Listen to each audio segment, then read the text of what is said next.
मध्य पूर्वमध्ये सुरू असलेल्या युद्धाच्या पार्श्वभूमीवर सध्या इंधन टंचाई आणि गॅस टंचाईची चर्चा मात्र सध्या सर्वत्र सुरू असताना बेळगाव तालुक्यातल्या कठ्ठणभावी आणि कडोली हे सध्या गाव अपवाद ठरताना आपल्याला पाहायला मिळते।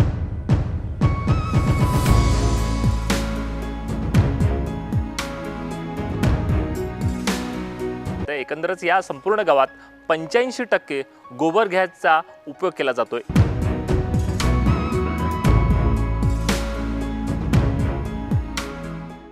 गोबर गॅस हा निसर्गपूरक ऊर्जा स्रोत असून घरगुती स्वयंपाक, वीज निर्मिती आणि शेतीसाठी खत म्हणून वापरला जातो। यामुळे प्रदूषण कमी होते, कचऱ्याचा उपयोग होतो आणि पारंपरिक चुलीचा धूर टळतो। स्वयंपाक करताना घरात धूर व दुर्गंधी होत नाही। हे शाश्वत आणि निसर्गपूरक ऊर्जा स्रोत आहे। घरगुती वीज आणि शेतीसाठी खत म्हणूनही वापरता येते। वापरल्यास घराचा खर्चही वाचतो आणि पर्यावरणाची देखभालही होते। मध्य पूर्वेतील युद्धामुळे इंधन आणि गॅस सिलेंडर टंचाई आहे, तरी बेळगाव तालुक्यातील कट्टणभावी गाव अपवाद ठरले आहे। गावातील सुमारे 85% घरांमध्ये गोबर गॅस प्रकल्प कार्यरत आहेत। शेती आणि पशुपालन हा गावकऱ्यांचा मुख्य व्यवसाय असून गाई, म्हशी व बैल यांच्या शेणाचा व घरगुती सेंद्रिय कचऱ्याचा उपयोग करून गॅस निर्मिती केली जाते। गेल्या 40 वर्षांपासून नैसर्गिक गॅस वापर होत आहे। 76 वर्षीय पर्यावरणप्रेमी आणि सामाजिक कार्यकर्ते डॉक्टर शिवाजी कागणीकर यांनी 1990 ते 95 दरम्यान या भागात गोबर गॅस क्रांती सुरू केली। पूर्वी स्वयंपाकासाठी लाकूड वापरल्यामुळे जंगलतोड होत होती आणि धुरामुळे महिलांना आरोग्याच्या समस्या निर्माण होत होत्या। डॉक्टर कागणीकर यांनी दीनबंधू या सोप्या मॉडेलद्वारे गोबर गॅस प्रकल्प सुरू केले। आज कट्टणभावी गावाची गोबर गॅस प्रणाली आदर्श ठरून देशासाठी प्रेरणादायी ठरत आहे। भविष्यातील ऊर्जा सुरक्षिततेसाठी अशा प्रकल्पांना सरकारने प्रोत्साहन द्यावे। नमस्कार। इंधनचा तुटवडा निर्माण झाला म्हणून आता गॅसाच्या शोधात सगळे लोक फिरताना तुम्हा पत्रकारासारख्या लोकांच्या पण ते लक्षात आलं आणि यासाठी फार थोडं जे काही काम मी जे काही करू शकलो खेड्यातून त्या कामाला प्रेरणा माझ्या परमपूज्य महात्मा गांधीजींच्या कार्यातूनच मला ती मिळाली। स्वदेशीचा जप करत करत जे आपला देह सोडला त्यांनी ज्या काही गोष्टी सांगून गेल्या रचनात्मक, त्याच्यातलं हे एक महत्त्वपूर्ण खेड्यातील रचनात्मक काम। यामुळं बाईची चूल 4-4 तास जे काही चुलीसमोर बसावं लागत होतं ते सुटणार होतं, चांगलं आपल्याला खत मिळणार होतं आणि आम्ही स्वावलंबी होणार होतो। आणि म्हणून ही गोष्ट माझ्या लक्षात जेव्हा आली त्यावेळेला मी झपाटल्यासारखं गावागावांना फिरून लोकांना सांगू लागलो की आपलं जे काही घरात जनावर आहे त्याच्या शेणापासूनच आपल्याला गॅस निर्मिती करता येते आणि त्याच्यावर स्वयंपाक पण करता येतो। एका घरात प्रवेश करत असताना बोलत बोलत आत जातानाच एकटा ग्रस्त येतो आणि म्हणतो, छाती धरून ढकलून बाहेर घालतो आणि म्हणतो, हे तू काय सांगायला आलास जगापेक्षा वेगळं? शेणाच्या गॅसवरती कधी कुणी स्वयंपाक केला होता का? असं मी त्यांना नमस्कार करून बाहेर आलो, पण मी माझी जिद्द काही सोडली नाही आणि असंच लोकांकडे जाऊन भेटून सांगत सर्वप्रथम कडोली गावामध्ये श्री षटकोनाना देसाई आणि श्रीरंग कामत बेळगाव खादी ग्रामोद्योग संघाचे त्यावेळचे सेक्रेटरी यांच्या अमूल्य अशा सहकार्याने मी माझ्या कडोली गावात 25-30 गोबर गॅस प्लांट त्यावेळेला मी बांधू शकलो। सध्या तालुक्यात किती ठिकाणी हा प्रकल्प सुरू आहे?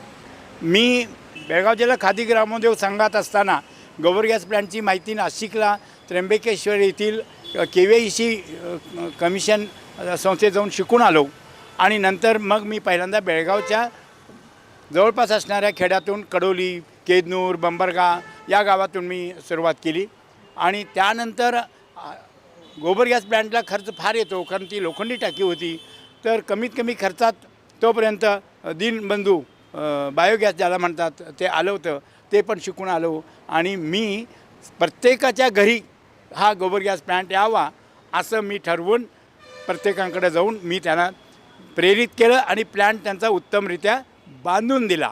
कडोली गावात हरिजनांची 30-25 घरं त्यांच्याकडे गुरं नव्हती, तर बँक ऑफ इंडियाला जाऊन प्रत्येकाला 1 म्हैस कर्जानी घ्यायला लावून प्रत्येकाकडे प्लांट बांधला आणि एवढंच नाही, त्या गोबर गॅस प्लांटला आम्ही तो संडास पण जोडला। तेव्हा ह्याची काय हे आहे म्हणजे आपल्याला पैसे देऊन आणायचं म्हटलं तर ते बऱ्याच लोकांच्याकडे पैसे त्यावेळेला नव्हते, ते शक्य नव्हतं आणि हा गोबर गॅस प्लॅन्टचा गॅस हा बाय प्रोडक्ट आहे आणि आपल्याला मिळायसारखं उत्तम खत पण होऊन मिळतं. त्यामुळे त्यासाठी म्हणून गाव निर्मितीचं काम खऱ्या अर्थाने व्हायचं असेल, गांधींचं स्वप्न साकार व्हायचं असेल तर अनेक गोष्टी कराव्या लागतील. त्याच्यात हेही देखील महत्त्वाचं काम आहे असं समजून बेळगावमधील जनजाण संस्थेच्या सहकार्याने बेळगाव तालुका, खानापूर तालुका, हुक्केरी तालुक्यामध्ये एकूण 30,000 गोबर गॅस प्लॅन्ट बसवण्याचं काम इतर वेगवेगळ्या लोकांच्या सहकार्याने केलं.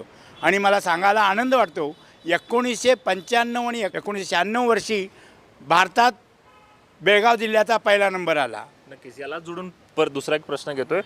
हा प्रकल्प सुरू करत असताना तुम्हीच सांगितलं की खूप विरोध झाला आणि आता युद्धाची पार्श्वभूमी आल्यानंतर प्रत्येकाच्या घरी हे पाहिजे असं होते. आत्ता तुमची प्रतिक्रिया काय? लोकांना एखादी गोष्ट महत्त्वाची जरी असली तरी त्याचं महत्त्व पटायला काहीतरी एक प्रसंग यावा लागतो.